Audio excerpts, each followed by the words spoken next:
Buenas, gurizada, tudo bem? Meu nome é Cristiano Fetter e eu sou treinador do Upfit Trail e um dos fundadores da Raiz Trail do Rio Grande do Sul. Essa é a quarta e última videoaula sobre as modalidades que a gente pratica no país. Então, vem comigo que eu preparei uma aula muito bacana pra gente.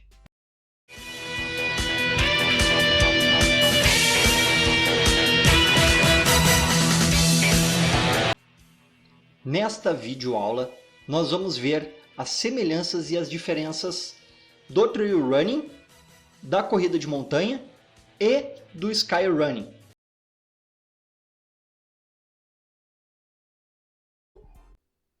O intuito desse vídeo é fazer um verdadeiro resumão, até porque eu já falei com profundidade nas outras videoaulas. A primeira foi sobre trail running, a segunda sobre corrida de montanha e a terceira sobre skyrunning. Então, se você quer saber um pouco mais sobre cada uma dessas modalidades, é só clicar em algum lugar aqui no canal que eu vou deixar uma playlist com todos os vídeos, certo? Bom, para ficar didático, eu construí uma tabela onde a gente vai poder enxergar todas as modalidades e as principais características. Então, vamos começar coluna por coluna. Primeiro, se há provas com menos de 42 km. Em todas as modalidades, sim, existem provas bem curtas, inclusive na corrida de montanha, tem provas de 1 km até. Sobre provas acima de 42 km, ou seja, ultramaratona. No trail running, sim, existem provas com distâncias de mais de 300 km, ou seja, ultramaratonas. E aqui que vem uma pergunta que eu recebi bastante no Instagram. Na corrida de montanha, nós não temos ultramaratona. Então não sou ultra de montanha? A regra é bem clara quanto a isso. A regra diz de 1 km até a distância da maratona. Ou seja, em corridas de montanha não há ultramaratonas. No skyrunning existem ultramaratonas, inclusive o nome dentro do skyrunning é Ultra Sky. Sobre os equipamentos e a possibilidade de utilizá-los. E aqui vamos colocar os trekking poles, que é o que é mais palpável para a gente, que é mais a nossa realidade. No trail running, sim, nós podemos utilizar. Na corrida de montanha, não existem, não é permitido utilizar qualquer tipo de equipamento em corridas de montanha. No skyrunning é permitido, a não ser que a organização diga que não é. Mas, a princípio, todas as provas você pode utilizar os trekking poles. Sobre a autossuficiência, ou seja, carregar tudo aquilo que tu precisa para concluir a prova. No trail running, sim, existem provas de autossuficiência, onde tu precisa levar água, comida, tudo que tu vai precisar durante a prova, ou de semissuficiência, que daí são provas com postos de hidratação. Na corrida de montanha, não. Não é permitido que tu leve nada, a não ser gel ou alguma coisa de comida, mas existem postos de hidratação a cada tantos quilômetros nas corridas de montanha. E no skyrunning também não existem provas de autossuficiência, pelo menos na regra não diz nada sobre a autossuficiência, certo?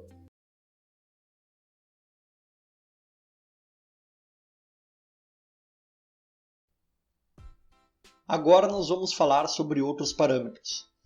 E vale salientar que essas tabelas elas foram construídas através das dúvidas que vocês tiveram num quiz que eu coloquei no Instagram, e essas dúvidas geraram essas tabelas. Então eu construí essas tabelas de forma que a gente conseguisse enxergar de modo mais amplo as semelhanças e as diferenças entre as modalidades. Bom, vamos lá. De novo nas colunas, existe uma altitude ou altimetria mínima para o trail running? Não. Bom, e na corrida de montanha? Sim, na verdade eu coloquei sim aqui, mas a regra só cita um percentual de inclinação e não uma altitude ou uma altimetria específica. O skyrunning eu coloquei aqui não, mas no início do esporte ele era caracterizado por provas acima de 2.000 metros de altitude, mas para que o esporte fosse difundido, essa regra foi flexibilizada. Agora vamos ver quem regula. No trail running, quem regula é a World Athletics, a antiga IAAF, e a subsidiária é a ITRA.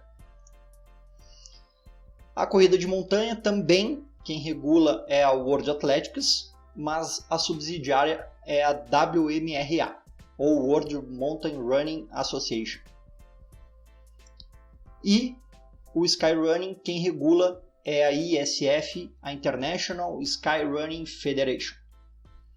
Todas essas modalidades possuem mundiais próprios.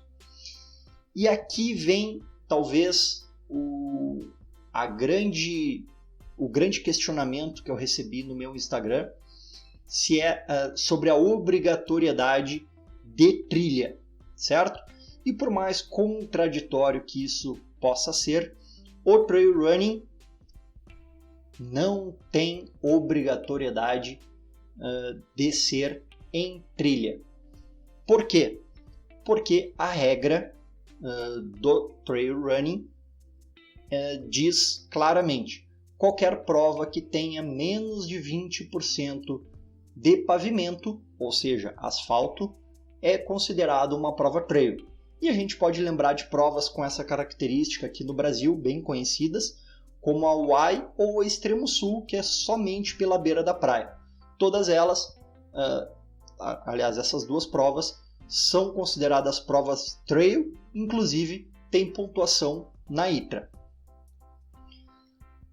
A corrida de montanha não tem uma obrigatoriedade de trilha, mas na regra é citado que sempre que for possível se deve utilizar terrenos off-road, sempre que for possível, a não ser que esteja interrompido ou algo assim, aí é permitido que tu utilize um calçamento, por exemplo, ou se tiver algum lugar muito inclinado, pode-se utilizar uma via asfaltada, por exemplo. Mas, vale salientar, na regra não existe nenhuma obrigatoriedade, nenhum percentual, não diz nada. No skyrunning também não há obrigatoriedade de ser em trilha ou qualquer coisa relacionada a terreno. Até porque uma das submodalidades do skyrunning é corrida em escadas, corridas verticais, né?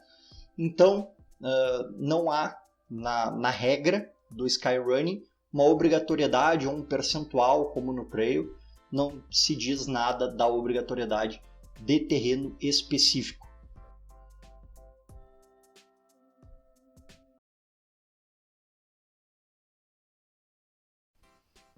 Pessoal, a gente está chegando no final dessa sequência de videoaulas. Então, para quem ainda não conseguiu visualizar, nem através das tabelas, nem através das outras videoaulas, eu preparei uma sequência de 3 fotos, onde eu acho que dá para ver visualmente as semelhanças e as diferenças de cada esporte. Aqui a gente tem o maior corredor de todos os tempos, na minha opinião, o Kilian Jornet, praticando o trail running, a corrida de montanha e o skyrunning.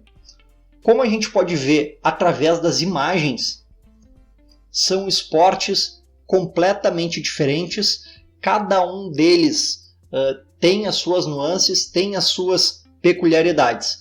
Então, é muito importante que antes que a gente se inscreva numa prova, a gente entenda as regras da modalidade que a gente está indo participar e possa se preparar da melhor forma possível, né?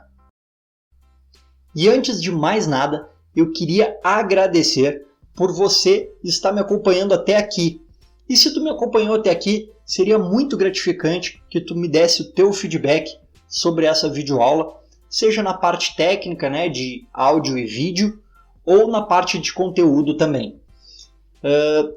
Ainda fica o meu pedido para que você me dê sugestões de conteúdo para colocar aqui no canal, seja de dicas técnicas, mais teóricas ou mais práticas, porque tem sido uma experiência muito bacana produzir esses vídeos aqui.